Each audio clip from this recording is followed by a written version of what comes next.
کہ ان یوٹیوبرس کی باتوں میں نہیں آنا. الطاف حسین نہیں آئیں گے, نہیں آ رہے. اور آج 2025 میں آج بھی یہی کہہ رہا ہوں کہ الطاف حسین نہیں آئیں گے, نہیں آ رہے. ہو سکتا ہے کل الطاف حسین صاحب ہیلو کر دیں, یہ بھی میں بول رہا ہوں. کیوں کہ نہ تو پابندی کسی ادارے نے لگائی ہے, نہ ہی کسی اور نے پابندی لگائی ہے. پابندی لگائی ہے ہماری یہاں کی جوڈیشری نے, ہماری یہاں کی عدلیہ نے. 17 تاریخ کی سم تھنگ میرے خیال سے ڈیٹ ہے آج, 17 تاریخ کی ہائی کورٹ میں ڈیٹ ہے ان کی, جو پابندی لگی ہے اس حوالے سے.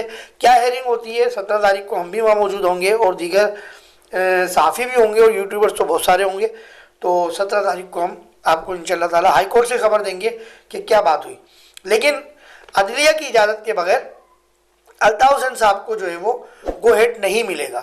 اور جتنا نقصان, جتنا مہاجر نوجوانوں کا نقصان ان یوٹیوبرز نے پہنچایا ہے اپنے ولاگ کر کے, انہوں نے اپنے چینل تو جو ہے وہ مونیٹائز کر لیے اور ڈالر کی ارننگ کر رہے ہیں, لیکن مہاجر نوجوانوں کو کس طرح انہوں نے گرفتاریاں کروائیں یہ اللہ بہتر جانتا ہے. ابھی ایک یوٹیوبرز ہے, وہ اپنے آپ کو صحافی بھی بولتا ہے, میرا کبھی سامنا نہیں ہو سکتا وہ صحافی ہوں, میں ان کی, اگر وہ صحافی ہیں انسان ہیں میں ان کی عزت کرتا ہوں, لیکن انہوں نے یہ چلا دیا تھا کہ 90 سے رینجرز ہٹا لی.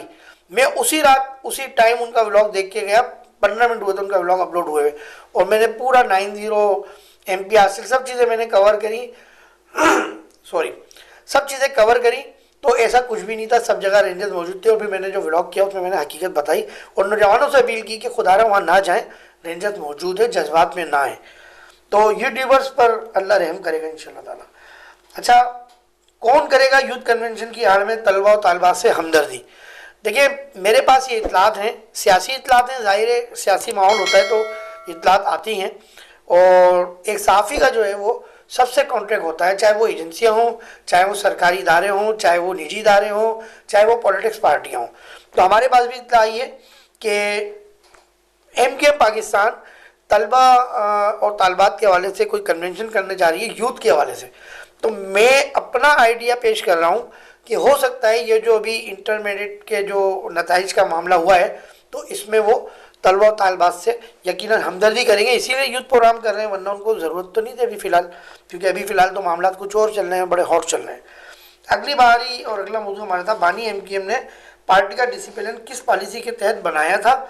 کیا یہی وجہ تھی جو نعرہ لگا تھا جو قائد کا غدار ہے وہ موت کا حقدار ہے؟ دیکھیں MKM پاکستان یعنی بانی MKM کی جو تحریک تھی, تو کالج یونیورسٹی کا دور تو میں نہیں کہہ سکتا, نہ مجھے علم ہے, لیکن جب وہ علاقوں میں آئی تو ہم نے یہ دیکھا کہ MKM کا ایک ڈسپلن تھا. اور MKM کا ڈسپلن یہ ہوتا تھا کہ جو یونٹ کے کارکن ہوتے تھے وہ سیکٹر یونٹ کے انچارج کے بغیر بتائے اجازت لیے بغیر نہیں جا سکتے تھے, اور جو سیکٹر کے کارکن ہوتے تھے وہ کراچی تنظیمی کمیٹی یا 90 بغیر اجازت کے سیکٹر انچارج کے نہیں جا سکتے تھے. اور ایک بڑا ڈسپلن یہ تھا, بڑا خاص ڈسپلن تھا یہ, اور میں اس کو کہتا ہوں کہ یہ ہونا چاہیے کہ کوئی بھی ساتھی کسی بھی قسم کا کوئی تحفہ تحائف ذمہ دار کو نہیں دے گا. یہ بڑا زبردست ڈسپلن تھا, الطاف حسین صاحب کی طرف سے بنایا گیا. اور کوئی اگر ساتھی کسی ذمہ دار کو گفٹ دیتا تھا اور پتہ چل جاتا تھا تو وہ واپس کروایا جاتا تھا, اور یہ کہا جاتا تھا کہ یہ لالچ کی بنیاد پر دیا جا رہا ہے, اس لیے اس چیز پر بھی پابندی تھی. سیکنڈ یہ کہ MKM کا ایک اور ڈسپلن یہ تھا کہ جو بھی تحریک کا قائد تحریک کا ان کا جو بھی اعلان ہوتا تھا اس پر جو ہے وہ فوراً عمل درآمد کیا جاتا تھا. اور لفظ کیوں شامل نہیں تھا MKM کے اندر, جب بانی MKM تھے تو لفظ کیوں شامل نہیں تھا, جو آرڈر ہو گیا آپ نے اس کو فالو کرنا ہے. اچھا, پھر جب 1991 تھا غالباً سم تھنگ بیچ کا دور تھا, تو اس دوران ان کی علیحدگی ہونا شروع ہو گئی. آفاق احمد صاحب کی لانڈی میں رہائش تھی, اور ان کے جو رفقا تھے کورنگی ملیل لانڈی کے, اور تو ان کی ایک ظاہر ان کا ایک مرج ہو گیا سارے ساتھیوں کے ساتھ جو جن کی سوچ ایک تھی. اسی طرح ڈسٹرکٹ سینٹرل میں عامر خان صاحب تھے, تو ان کے بھی کچھ اختلافات تھے, تو ان کو بٹھا دیا گیا تھا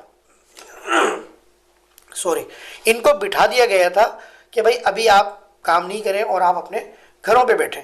اور پھر ایک یہ ڈسپلن تھا اس بات پر بھی کہ جب کسی ساتھی کو بٹھایا جاتا تھا تو اس سے کوئی دوسرا ساتھی رابطہ کرنے کی اجازت اس کو نہیں ہوتی تھی، اور یہ کہا جاتا تھا، یہ نوٹس بورڈ پر لکھا جاتا تھا کہ معطل کیے جانے والے ساتھیوں سے یا گھر بٹھائے گئے ساتھیوں سے اگر کسی ذمہ دار یا ساتھی نے رابطہ کیا تو اس کو بھی معطل کر دیا جائے گا اور تنظیمی نظم و ضبط کی خلاف ورزی پر کارروائی عمل میں لائی جائے گی، اور ایسا ہوتا تھا۔